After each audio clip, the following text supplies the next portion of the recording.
están? Muy buenas noches. Comenzamos este avance de noticias para actualizar lo ocurrido durante la jornada de hoy en el conflicto en Medio Oriente que se ha generado luego de los bombardeos de Estados Unidos e Israel contra Irán y la respuesta de Teherán, que en el día de hoy además ha tenido ataques puntuales en distintos territorios. Claro que sí, muy buenas noches. Uno de los acontecimientos más importantes lo estamos revisando en imágenes, la extensión de este conflicto hasta Europa, porque la isla de Chipre ha sido sacudida por varias explosiones en la base de Akrotiri, que es una base del ejército británico en Chipre. Este fue bombardeado entonces por estos drones después de que el Reino Unido anunciara que va a entregar apoyo en sus bases militares para las operaciones de Estados Unidos. Fue ayer cuando el Reino Unido junto a Francia y Alemania emitieron un comunicado conjunto para decir que facilitaban sus bases militares en la región para labores defensivas en contra de ataques iraníes. La respuesta de Teherán ha sido el bombardeo de esta instalación británica en Chipre. Y también ha habido bombardeos en el día de hoy a una refinería, la mayor petrolera del mundo en Arabia Saudita. Aramco ha sido golpeada por este ataque iraní a una de sus refinerías. No ha habido respuesta por parte de Arabia Saudita y eso es parte de la tensión en la zona, de qué manera este conflicto pudiera irse extendiendo y abarcando otras zonas, otros países. En ataque en Ras Tanura, una de las mayores refinerías del mundo, también con drones. Ya vamos a hablar de la relevancia de los drones aquí en la respuesta de Irán. También el hundimiento de un petrolero en el Golfo de Omán. Estados Unidos ha elevado también a 6 la cifra de soldados estadounidenses que han muerto en el conflicto tras recuperar los cuerpos sin vida de otros 2 militares que habían participado en los primeros ataques. Y también queremos hablar, Maca, de otro hecho relevante que ha sido el derribo por fuego amigo en Kuwait de 3 aviones estadounidenses que han sido derribados por las propias fuerzas kuwaitíes, que son aliadas de Estados Unidos en el combate. Aquí estamos viendo la imagen del momento en que cae uno de estos aviones. Según información norteamericana, tanto los pilotos como el copiloto de cada una de estas naves, es decir, 6 soldados en total, han podido eyectarse de los aviones antes de que tocaran tierra y salvaron con vida. No hay mayor información respecto a las consecuencias que hubo, pero sí se ha mostrado esta imagen y se puede ver el momento en que se eyectan tanto el piloto como el copiloto de estas aeronaves. Estamos en el estudio junto al teniente coronel Juan Carlos Iturra, jefe de posgrado de la Academia de Guerra. Teniente coronel, muy buenas noches, gracias por acompañarnos. Hola, muy buenas noches. Queremos partir conversando con esto del fuego amigo. ¿Cómo puede ser que las propias fuerzas de Kuwait, aliadas de Estados Unidos, derriben 3 de sus aviones? Bueno, primero que todo, muchas gracias por invitarme a participar. Respondiendo a tu pregunta, es una de las cosas que efectivamente en el desarrollo de un conflicto armado uno nunca esperaría que sucediese, partiendo de esa base. Lógicamente hay ciertos riesgos. Esos riesgos se miden, esos riesgos se evalúan y parte de alguno de esos riesgos es que efectivamente, considerando la gran cantidad en este minuto de interacción que hay en el espacio, en el espacio aéreo donde se está desarrollando gran parte de este conflicto, es que lamentablemente suceden situaciones como esta. Cuando yo digo lamentable es porque afecta finalmente una fuerza, un grupo de países que están desarrollando acciones alineados en conjunto. Pero es parte de los riesgos, como le acabo de señalar, no es algo extraño que en ciertas oportunidades suceda. Lo que hemos hablado en las últimas horas, teniente coronel, tiene que ver con esta disparidad de fuerzas que hay entre Estados Unidos e Israel, con un armamento mucho más moderno y gran cantidad de embarcaciones y aeronaves, versus Irán, que, de acuerdo a la poca información que se tiene respecto a sus armas, principalmente se basa en misiles y en drones. Por lo tanto, es una estrategia de saturación, más por cantidad que por tamaño de su armamento. Y queríamos hablar en particular de uno de sus drones, el llamado dron kamikaze, que es el Shahed 136. Claro, efectivamente. Como tú señalabas, la disparidad en este minuto de la cantidad de armamento que se encuentra utilizando Estados Unidos e Israel versus aquel armamento que está ocupando Irán, que podemos ver en pantalla con esta realidad aumentada, efectivamente es un dron de los denominados kamikaze. ¿Por qué denominado kamikaze? Porque efectivamente, en términos muy simples, es que se dispara, se va, puede andar fácilmente, dependiendo de la cantidad de munición que lleva, de la performance, del clima, entre 1.800 a 2.500 kilómetros. Pero me olvido efectivamente de ese dron. Porque no lleva tripulante, no hay ninguna persona tripulándola, por lo tanto se pierde. Efectivamente, ese dron va a impactar, no va a volver más. Entonces, ese es por eso que tiene esta denominación coloquial como kamikaze, porque se dispara y no se vuelve. Hay, según distintas fuentes, no hay fuentes oficiales, pero hay una estimación finalmente de cuánto las fuerzas iraníes tienen de estos drones, que ronda entre 1.500 y 3.000 de este tipo de aeronaves, pudiendo alcanzar hasta las 10.000 aviones no tripulados, pero de distintas categorías. Teniente Coronel, ¿qué tan precisos son si uno quiere atacar un blanco específico o más bien se lanzan a un área para que caiga en esa área? Ya, muy buena pregunta, Daniel, porque no son tan precisos efectivamente. Aquí, como bien señalaban ustedes, se busca saturar, es decir, que se lancen 20, 30, 50 de estas aeronaves no tripuladas y que efectivamente buscan colapsar un sistema, que es el sistema antiaéreo que tiene bien hecho en este minuto Israel, pero el sistema de la cúpula de hierro determina cuál va a ir a atacar.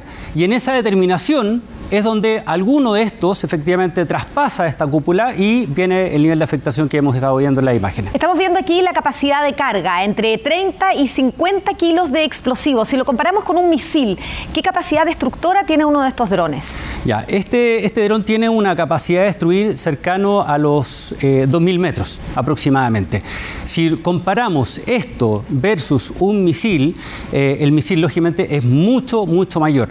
Primero, por su capacidad de destrucción, que es lo que tú preguntabas. Segundo, por la velocidad con la cual un misil hipersónico o supersónico puede bajar, considerando que un misil podría perfectamente bajar o moverse a 7 Mach, 8 Mach, considerando que 2.200 kilómetros por hora es un Mach. Entonces, es una velocidad importante. Claro, y veíamos justo en el paso anterior que un dron de estos circula a 185 kilómetros por hora. Una enorme diferencia en cuanto a velocidad. Claro. Ahora, hay una diferencia en cuanto a precio, que es lo que hace precisamente que este tipo de modelos sea muy usado por algunos países, porque son relativamente baratos, por eso pueden lanzarse en grandes cantidades, e interceptarlos, en cambio, es tremendamente caro, porque los equipos de interceptación son muchísimo más caros que el dron que se está lanzando, ¿no? Exactamente, tal cual como tú señalas. Un dron, un avión no tripulado como esto, como dice la imagen, cuesta entre 20.000, 50.000 dólares, 20, 50 millones de pesos.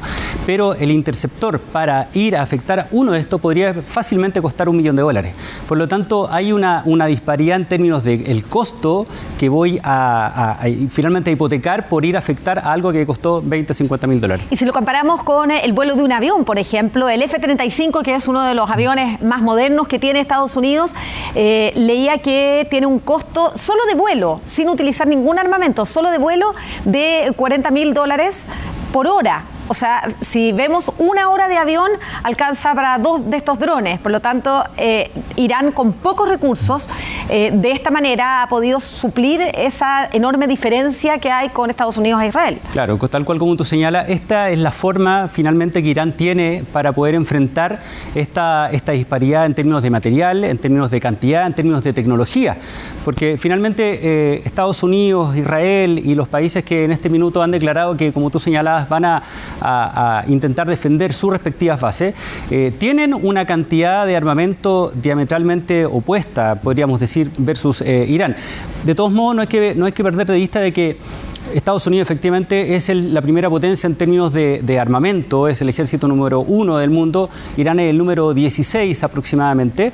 Sin embargo, si logramos comparar en términos cuantitativos, efectivamente la distancia es sideral. Ahora, estos drones, los Shahed 136, no solamente son importantes en Medio Oriente, también han sido muy protagonistas de la guerra entre Rusia y Ucrania. Los quiero invitar a ver algunas imágenes que nosotros pudimos hacer con el equipo de Chilevisión Noticias cuando fuimos a Ucrania en marzo del año pasado. Fuimos a este lugar en Kharkiv, que es un cementerio de drones, de misiles y de equipamientos que han caído sobre esa ciudad. Y entre ellos, nos contaba la gente que está ahí a cargo de la defensa de esa ciudad en Ucrania, hay una gran cantidad, y nos mostraron algunos de estos Shahed 136, que en su versión rusa se llama Irán 2.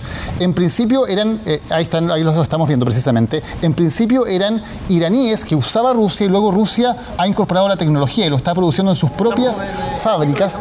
También, Teniente Coronel, con esta lógica de saturar, de enviar muchísimos muchísimas de estos Sharet o Gerán, como los llaman ellos, a las ciudades ucranianas y apostar a que va a ser imposible para las fuerzas de defensa lograr controlar todos los envíos. Claro, efectivamente esa es la apuesta. Saturar y que el sistema de defensa antiaéreo que tiene Israel en este caso pueda ir discriminando. ¿Por qué? Porque el sistema de la cúpula de hierro va a discriminar a cuál voy finalmente a atacar, cuál voy a ir a interceptar. Y dentro de ese análisis, dentro de esa discriminación, es donde, si van cayendo 20, 40, 60, en una cantidad de tiempo reducida, alguno de esos efectivamente termina traspasando esta cúpula. Teniente Coronel Juan Carlos Iturra, muchas gracias por haber estado conversando con nosotros aquí en Chilevisión Noticias. Muchas gracias a ustedes por la invitación. Muchas gracias. Y nos vamos ahora a Estados Unidos precisamente para conversar con Jacopo Luzzi desde la Casa Blanca, nuestro corresponsal allí en Washington. Jacopo, en una jornada en que ha habido muchos acontecimientos en el campo bélico, pero también en declaraciones de autoridades estadounidenses, entre otros ha hablado el presidente Trump diciendo que todavía es probable que esta operación pueda extenderse por varias semanas más. ¿Qué se ha sabido en Washington de lo que se está logrando y de lo que se intenta todavía en los siguientes días con esta operación? Buenas noches. Hola Jacopo, buenas noches. Hola Macarena, hola Daniel. Bueno, lo que Trump hoy ha dicho es que esta guerra, esta operación seguirá hasta cuando sea necesario, 4 semanas, 5 semanas más, hasta que Irán no sea más una amenaza, o sea, que sea incapaz de ser una amenaza para Estados Unidos e Israel. Y esto es lo que ha dicho el presidente. El secretario Marco Rubio, el secretario de Estado, acaba de anunciar a los legisladores y senadores del Congreso que la parte más dura de esta operación, los ataques más fuertes, aún tienen que llegar. Entonces, estamos simplemente en la primera fase de esta guerra, de esta operación. Han confirmado 6 fallecidos estadounidenses entre los soldados, todos en Kuwait, mientras el Departamento de Estado acaba de anunciar, de invitar a todos los estadounidenses en la región de dejar el Oriente Medio, afirmando que es demasiado peligroso. Entonces, no solo Irán, incluso todo el resto de la región.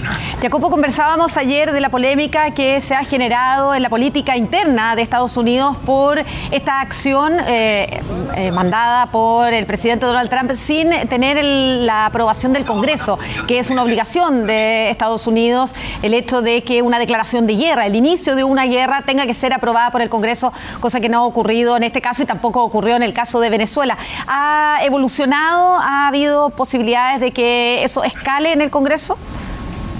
Bueno, recordamos que la Casa Blanca confirmó que el secretario Rubio había avisado a la Banda de los Ocho antes de la operación. La Banda de los Ocho son los líderes de ambos partidos en el Congreso y con esto ya es como una manera para justificar esta operación que no ha sido definida como una guerra, cuanto como una operación militar y por eso, según la Casa Blanca, no se necesita una autorización formal del Congreso. Sin embargo, los demócratas se han quejado, van a pedir esta semana una votación en el Pleno de la Cámara para limitar el poder ejecutivo del presidente cuando se trata de estas operaciones. Sin embargo, el Partido Republicano, que tiene mayoría en ambas cámaras, ha dicho que Trump podía, que el peligro era demasiado grande y que entonces no necesitaba una autorización. Obviamente, hasta las elecciones de noviembre, con ambas cámaras en mano los republicanos, es muy probable que Donald Trump tenga y continúe a tener la carta blanca para seguir con sus operaciones en Venezuela como en Irán.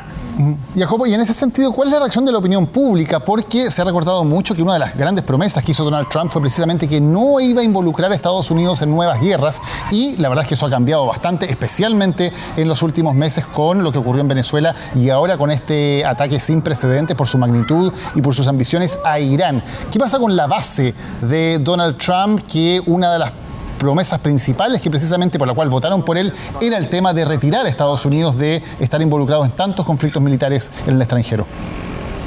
Bueno, sobre todo la base MAGA, Make America Great Again, esta base que ha votado Trump exactamente con la intención de evitar a Estados Unidos otras guerras. Y de hecho esta base se está declarando como traicionada. Marjorie Taylor Greene, que no es más legisladora, pero siempre ha sido un símbolo, ha criticado a Donald Trump. Incluso muchos influencers, periodistas, incluso Tucker Carlson ha dicho que esta ha sido una tragedia, una cosa vergonzosa vergonzosa y que obviamente ha decepcionado a todos. Obviamente estamos viendo más una crítica por parte de lo que hablan no tanto los legisladores MAGA. De hecho, el Partido Republicano queda callado, pero hablando de la población, además de la base MAGA que no quiere Estados Unidos involucrado en ninguna guerra. Claro, mirando las encuestas de las últimas semanas, Donald Trump no ha sido como recibido bien por parte de la población cuando se trata de asuntos exteriores.